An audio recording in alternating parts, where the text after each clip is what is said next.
Hey you guys, Wendy Clinky with Blue Cat Studio. I wanted to really briefly do a quick chat about supplies for the resin and glass workshop that we've got coming up in the next few days. It's going to be Friday, February 4th at 7:30 p.m.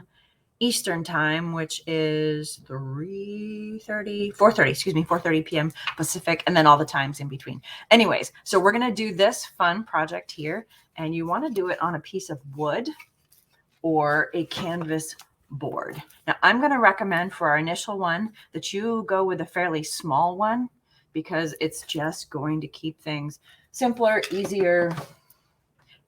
They take time, right? So while this one I did on just a piece of scrap that I had, I would recommend a square. So you could even go to Amazon and get like a fun 8x8, again, a 6x6 canvas board. We often have these. You know, you can get them at Dollar Tree. Just sort of go with what you can find. Hello, cat. Yeah, you're cool too. So what else do you need? In addition to the board, and you want the hard surface because the resin can be fairly heavy duty with all that glass, and you really don't want to lose it. So a couple of things you're going to want to need. You're going to need the glass bits, right? These are the mini flat glass beads. They look like so. And I love these in red, and they kind of have like there's some with sort of a shimmer on them as well. Nugget, what are you doing, buddy? And then we've got the larger ones, and I got some of those in pink. Now you can get whatever color scheme makes you happy, right? These are bigger. And if you kind of do a side-by-side comparison, you can really see the difference there. These are the minis, and these are the regulars.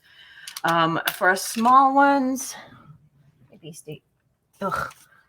For the small ones, you probably don't want to go for them, but there is also the large options. These tend to be like much bigger. I painted the back of this one and actually added some resin to it. So it just kind of floats around my office for fun.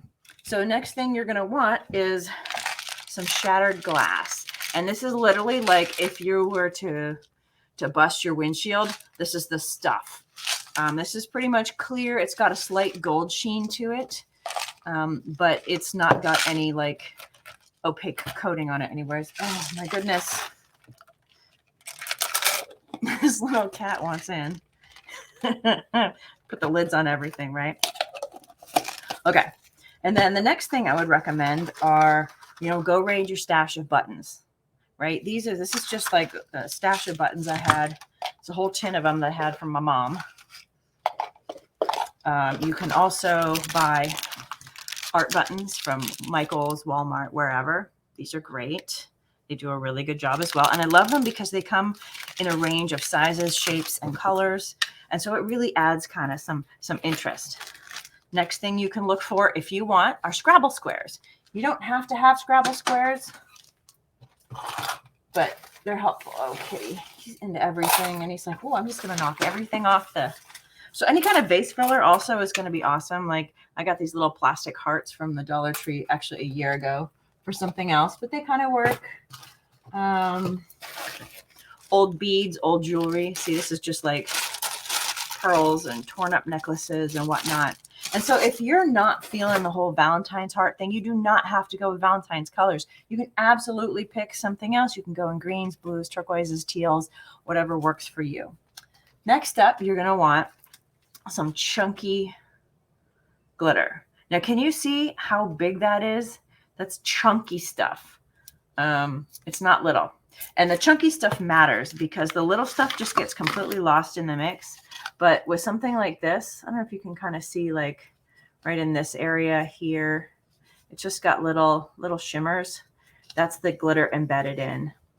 And so there's a lot of different looks you can go for. I mean, this was me just kind of messing around. This was me trying to use up extra resin. This is a variation on the design that I'm teaching. And so the colors that I recommend for this project will be ample to also do this guy. I had a couple of other different colored beads. Like I had some of the white pearlescent and peach colored flat marbles. I also threw a bunch of gold buttons in. I thought they would be fun. I have a few rhinestone bits. I'm going to tell you right now, rhinestones are kind of crap with resin because what happens is you get all that resin over them, and really the beauty of a rhinestone is that is its facets, and the resin covers those facets. So a lot of the shine and shimmer goes away. So again, this is the one that I'm teaching, but if you prefer the pale pink one or a variation on this, by all means. So when it comes to paint colors, you're going to want something like a cactus flower, or a coral, kind of color, a darker warm pink like dragon fruit or pink peony. Obviously gold, lots of gold. We always need lots of gold. Dropping stuff, black and white, because black and white are always part of it. Now, when it comes to the resin itself, almost any brand will do, but it generally comes in 2 bottles and they should be equal size. I recommend sort of the 16 to 18 ounce kit. Part A is the actual resin. Part B is the hardener, and it's 50-50. I clearly have a little bit left on that, and it's kind of gungy. Gloves, you're going to need blue, well, any kind of gloves, but if you have any kind of surgical non-latex gloves, this is just going to keep your hands less gooky gunky. It's kind of like tree sap. It's a little bit gross. Next up for measuring, because eyeballing it's no fun.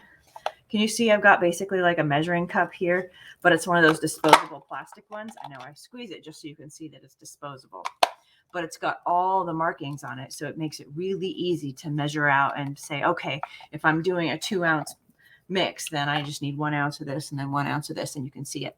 Plus a little stir stick, because again, you want stuff that you can throw away. When you're beginning and you're not comfortable with a medium, you want to go as easy, sort of low drag as possible. And so to start with, disposable is good. As you become more skilled in this, if you want to start reusing things and purchase longer term stuff, you can, but every barrier I put in your way is going to make the resin project harder to do. And my job is to make it as easy and achievable as possible. So that's kind of my aim.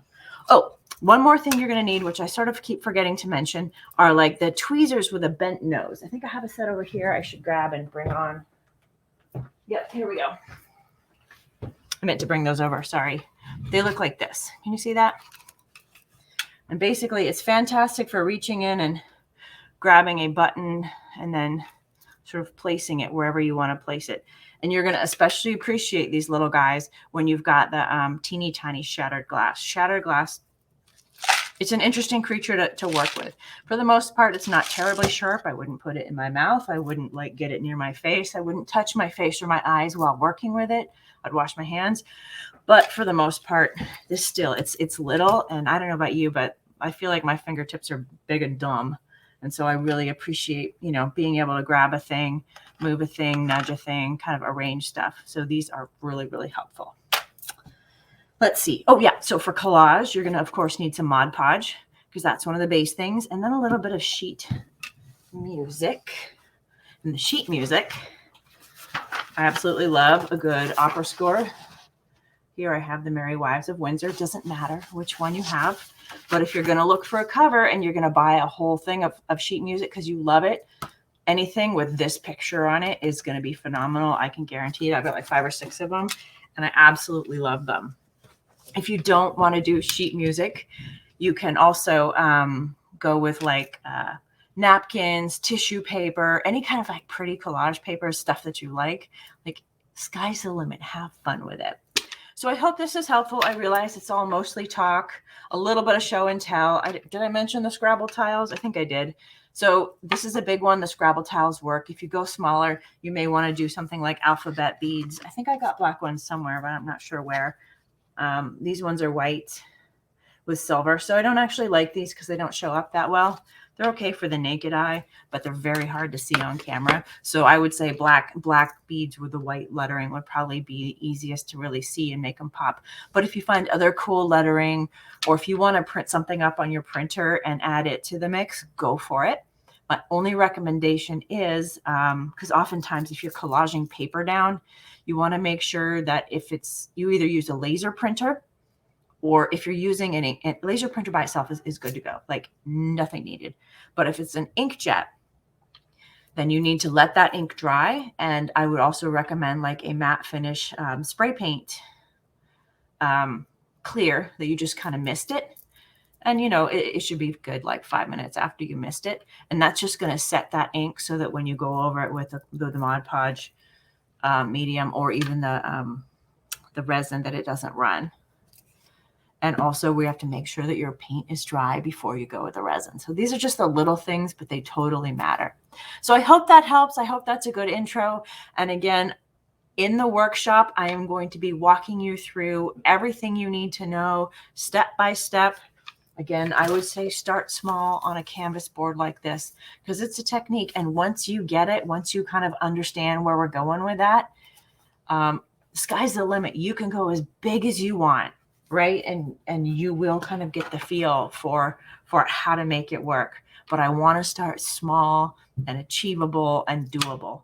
And so don't go crazy spending $1 million on stuff, but so go to the dollar store, find some crushed glass. If you find it in clear or kind of ratty, you could even get some like the little like plastic acrylic-y bits or beads or whatever. You could shake them up with a little bit of paint to add some color, because ain't nobody gonna know.